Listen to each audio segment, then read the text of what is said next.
Hello दोस्तों, welcome to back on my channel. मैं अनिल साहू। आज मैं आप सबके लिए BA honours political science semester 1 का core course understanding political theory के राजनीतिक सिद्धांत की समझ के ऊपर वीडियो को लेकर के आया हूँ। इस वीडियो में दोस्तों हमने यूनिट 3 को कवर किया है। हमारा यूनिट 3 है राजनीतिक सिद्धांत की परंपरा। इसमें हमने उदारवाद, मार्क्सवाद, अराजकतावाद और रूढ़िवाद के ऊपर बात किया है। दोस्तों इस वीडियो में मैंने 2 परंपरा के ऊपर बात किया है, उसमें उदारवाद और मार्क्सवाद है। अराजकतावाद और रूढ़िवाद अगले वीडियो में लेकर के आऊँगा। चलो दोस्तों हम बात करते हैं अपने टॉपिक पे। दोस्तों वीडियो अच्छा लगे तो ज़्यादा से ज़्यादा शेयर करना, वीडियो को लाइक करना और चैनल को सब्सक्राइब करना, ताकि मेरे सभी वीडियो आप लोगों तक सीधी पहुँचे। दोस्तों पहले परिचय देखते हैं। राजनीतिक शास्त्र में सिद्धांतों की परंपरा के रूप में अध्ययन करना बहुत महत्वपूर्ण है।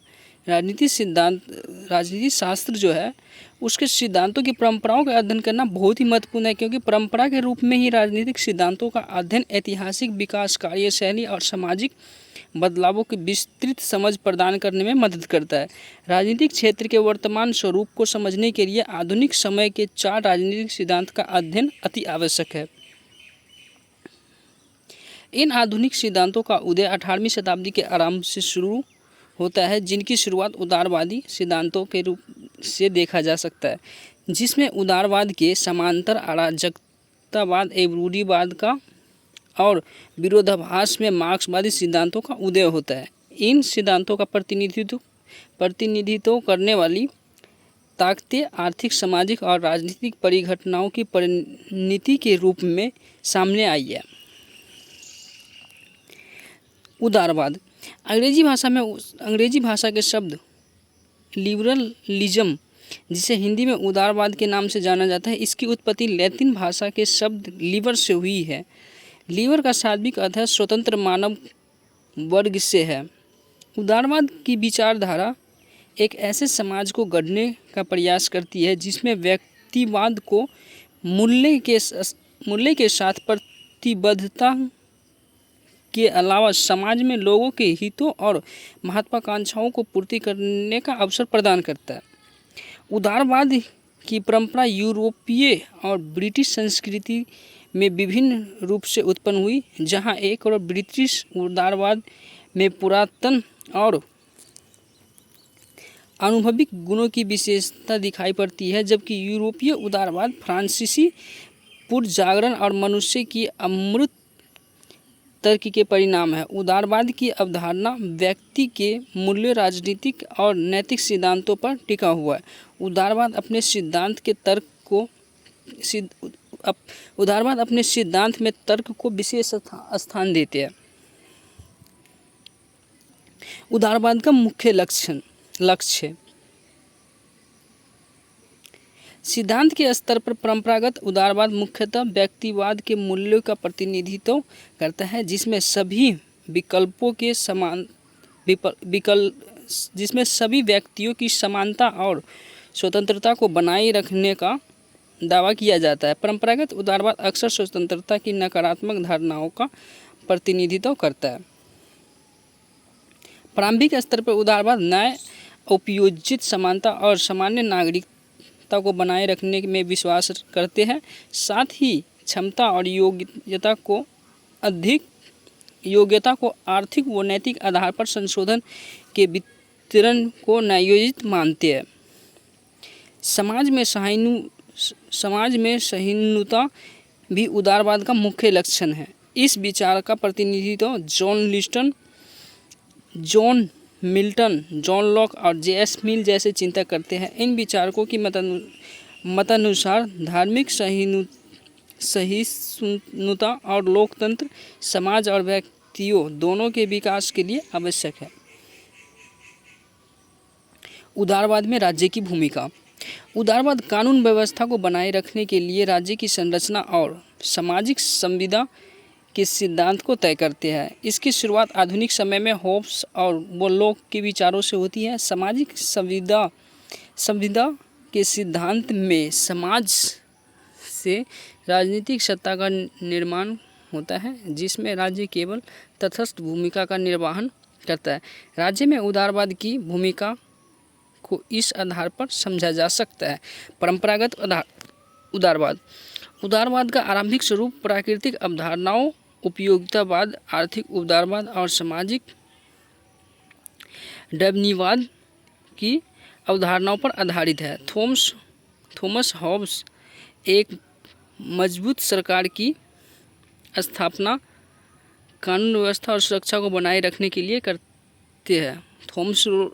थॉमस हॉब्स जो विचारक है, उनका मानना था कि एक मजबूत सरकार की स्थापना करना कानून व्यवस्था को सुरक्षित बनाए रखने के लिए करते हैं। हालांकि हॉब्स पूर्णतः निरंकुश शासन व्यवस्था की परिकल्पना करते हैं।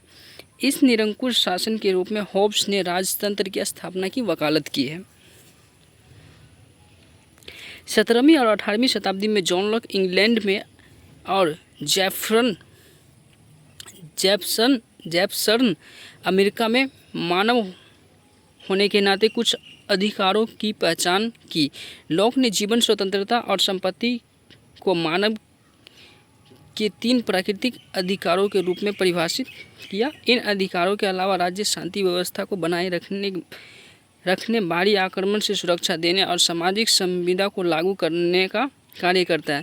इसके अतिरिक्त राज्य के न्यूनतम हस्तक्षेप भी वकालत की गई है। परंपरागत उदारवाद के अनुसार समाज में संस्थानों और कानूनों को परखने का तरीका समाज की अधिकतम खुशी व नैतिकता के आधार पर तय किया जाना चाहिए, जिसे किसी भी कार्यवाही की न्यायोचित भी सिद्ध हो सके। आधुनिक उदारवाद।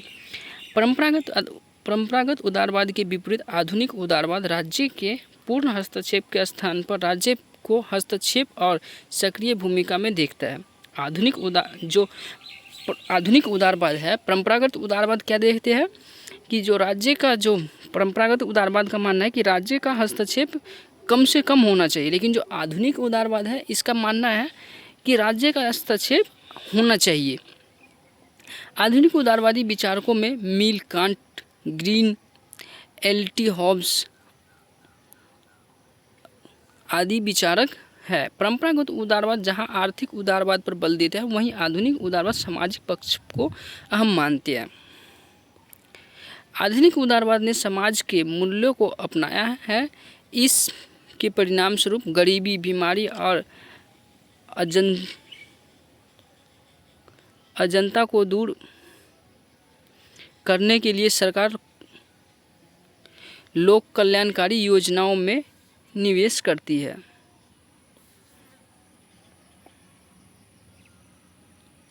नव उदारवाद परंपरागत उदारवादियों की भांति आर्थिक लाभों को अधिकतम करने पर जोर देता है। इसमें राजनीतिक संस्थाओं और क्षमताओं में सुधार के साथ साथ शांति और अंतर्राष्ट्रीय एकजुटता को निश्चित करता है। नव उदारवाद निजीकरण को बढ़ावा देने, करों और खर्चों में कटौती करने पर बल देता है। जो नव उदारवाद है वो आधुनिक और परंपरागत उदारवाद जो है उनके बेस पर है। परंपरागत उदारवाद में मानना था कि जो करों को जो परंपरागत उदारवादियों जो मानना था, जो आर्थिक जो बलों पे जो अधिकतम अधिक और बल देना चाहिए, वही नव उदारवाद का भी मानना है। नव उदारवाद निजीकरण को बढ़ावा देने, करों और खर्चों में कटौती करने पर बल देता है। इनका मानना है कि बाजार व्यवस्था में सामाजिक और आर्थिक समस्याओं को हल करने का सामर्थ्य है। नव उदारवादी विचारक आधुनिक उदारवादियों के स्थान पर परंपरागत उदारवादियों के व्यक्तिवाद, बाजारवाद, आर्थिक तार्किकता और आत्मनिर्भर से प्रेरणा हासिल करते हैं। नव उदारवाद राज्य विरोधी विचार का समर्थन करते हैं, क्योंकि नव उदारवादी चिंतक राज्य को दमनकारी और स्वतंत्रता के लिए बाध्यकारी मानते हैं। जैसे कि दोस्तों पहले ही परंपरागत उदारवाद है, उनका मानना क्या था कि राज्य का हस्तक्षेप कम से कम होना चाहिए। वही नव उदारवाद का भी मानना है कि राज्य का हस्तक्षेप बिल्कुल कम से कम होना चाहिए। नव उदारवाद जो राज्य को एक दमनकारी मानता है, यानी उनका कहना है कि राज्य शोषण करता है नागरिकों का। इस नव उदारवादी अवधारणा का प्रतिपादन फ्रेडरिक हैक मिल्टन फ्रीडमैन और रॉबर्ट नोजिक जैसे विचारकों ने इन अवधारणाओं का विकास में योगदान दिया है, जो इनका प्रमुख विचारक है नव उदारवाद का। मार्क्सवाद। मार्क्स दोस्तों, ये हमारा जो दूसरा टॉपिक है दोस्तों, परंपरा का दूसरा परंपरा मार्क्सवादी परंपरा जो है उसके ऊपर बात करेंगे अब। मार्क्सवाद की अवधारणा मुख्य रूप से इतिहास के दर्शन पर टिका हुआ है। यह दर्शन पूंजीवादी के विकास को ऐतिहासिक और सामाजिक वैज्ञानिक अध्ययन के रूप में पेश करता है। एंजेल्स के अनुसार मार्क्स का सिद्धांत अन्य विचारकों से अलग है। मार्क्स ने 2 क्षेत्रों में महत्वपूर्ण योगदान दिया है। उनके अनुसार अर्थव्यवस्था समाज में अलगाववाद की प्रमुख मुख्य वजह है। भौतिक ताकतों के माध्यम से ही मनुष्य को अर्थव्यवस्था से आज़ाद कराया जा सकता है। मार्क्सवादी विचारधारा दरअसल पूंजीवाद के विरोधाभास के रूप में उभरी है।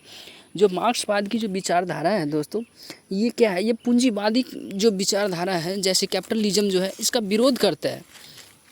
इनका मानना ये है कि जो जितने भी सरकार जो है वो किसी भी चीज़ को या ज़्यादा से ज़्यादा चीज़ जो है वो पब्लिक यानी कि गवर्नमेंट के हाथों में होना चाहिए, ना कि पूंजीपति के हाथों में। गवर्नमेंट के हाथ में होगा तो उसका सही लाभ और सभी व्यक्तियों तक पहुंचेगा। लेकिन अगर जैसे ही किसी भी चीज़ का पूंजीपति के ऊपर अधिकार जमा लेता है, किसी भी संपत्ति पे पूंजीपति का अधिकार बन जाता है, तो वो एक प्राइवेट प्रॉपर्टी के तौर पे उस पर केवल पैसे कमाने का होड़ लगा रहता है। तो इसीलिए मार्क्सवाद इसका विरोध करता है।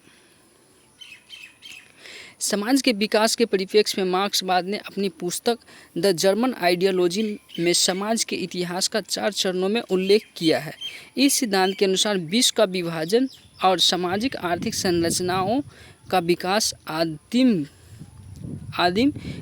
ग्रामीण कृषि और वाणिज्य जीवन के रूप में रेखीय रहा है। ऐतिहासिक भौतिकवाद।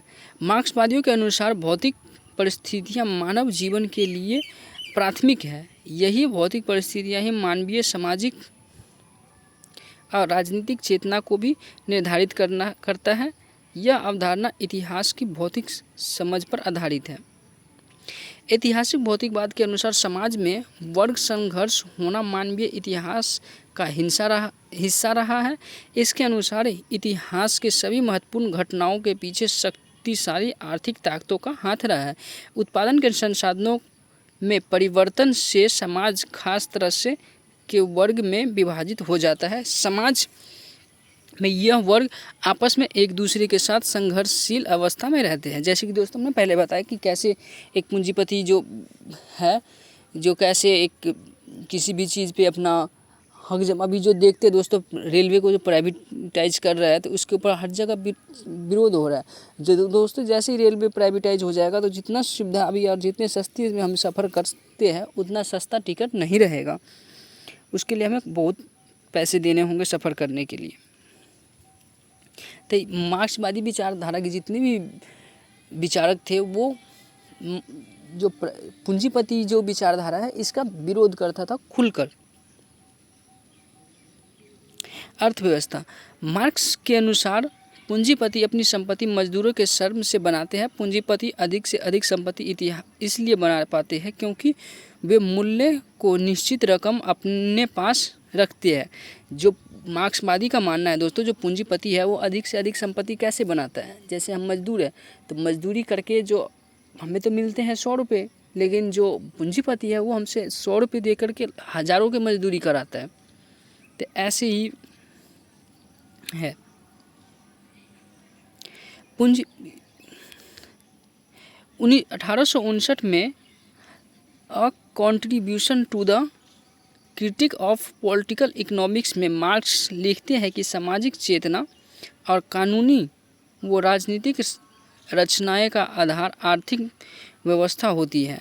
इन आर्थिक आधारों का असर राजनीतिक, सांस्कृतिक, धार्मिक और जीवन के अन्य पहलुओं पर भी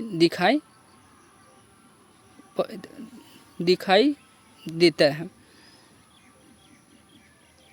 मार्क्स की पूंजीपति आलोचना अलगाववाद की धारा पर आधारित है। मार्क्स जो पूंजीपति की जो आलोचना करता है वो अलगाववाद की धारणा पर आधारित है। अलगाववाद को आज के समय में मार्क्सवाद की केंद्रीय अवधारणा के रूप में जाना जाता है। अलगाववाद के विषय में मार्क्स अपनी पुस्तक द जर्मन आइडियोलॉजी में लिखते हैं। इस पुस्तक में अलगाववाद के 4 चरणों का वर्णन किया गया है। मजदूर का उत्पाद से अलगाववाद, जब मजदूरी के उत्पाद से अलगाववाद होते हैं दोस्तों उसका।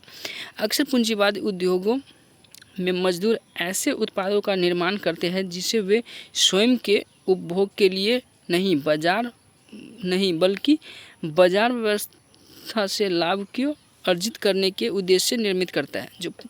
जो मजदूर है दोस्तों, जो किसी भी चीज़ को जो बनाता है तो वो स्वयं के लिए नहीं बनाता है, बल्कि वो पूरे देश के जनता के लिए बनाता है। वो मजदूर है, सिर्फ वो काम करता है, लेकिन हाँ कह सकते हैं कि वो काम अपने लिए करता है, अपने सुविधा के लिए हिसाब से वहाँ पे जाता है।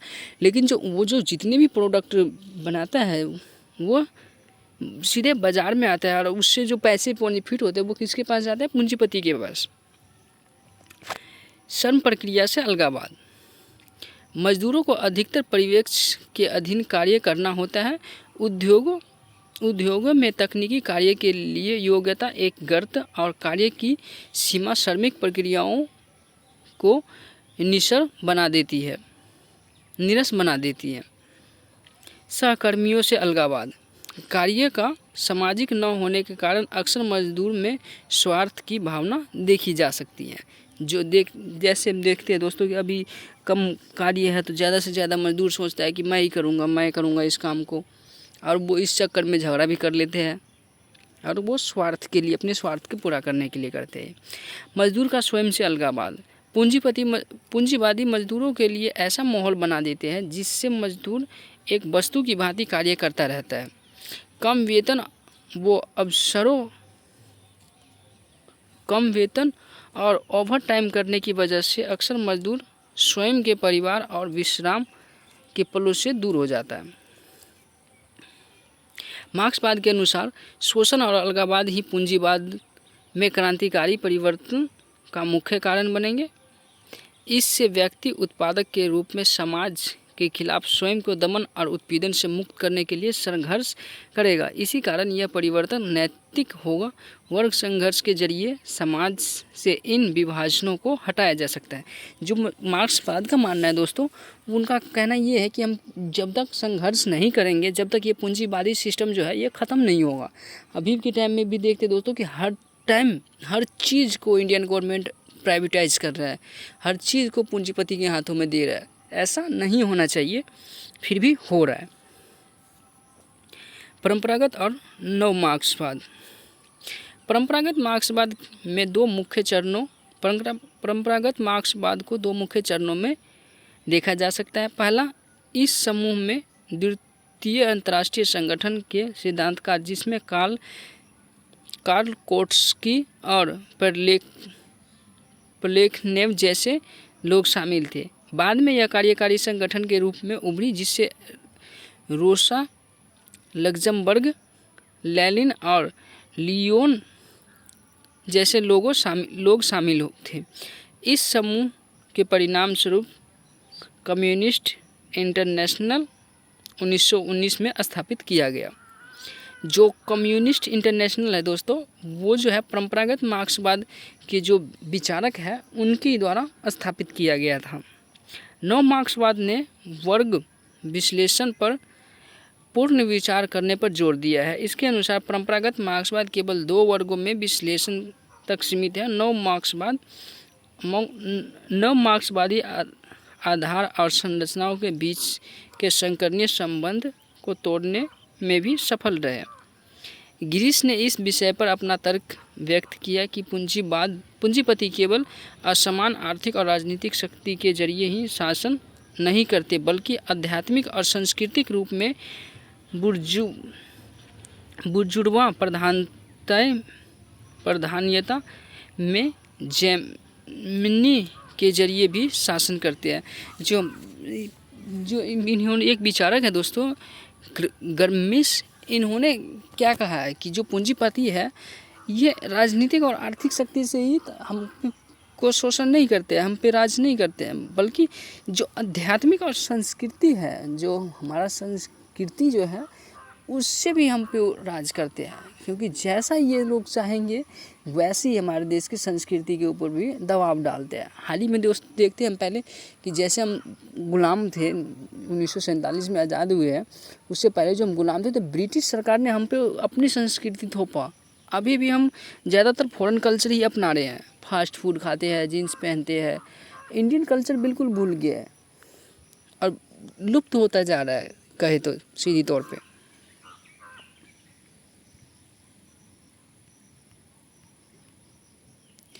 दोस्तों इस वीडियो में मैंने 2 परंपरा के ऊपर बात किया है, उदारवाद और मार्क्सवाद। अराजकतावाद और रूढ़िवाद के ऊपर मैं अगली वीडियो में लेकर के आऊँगा। ये वीडियो लंबा हो जाता है इसलिए मैंने उसके ऊपर इसको 2 भागों में बांटा है। दोस्तों वीडियो अच्छा लगे तो ज़्यादा से ज़्यादा शेयर करना और चैनल को सब्सक्राइब करना ताकि मेरे सभी वीडियो आप लोगों तक सीधी पहुँचे।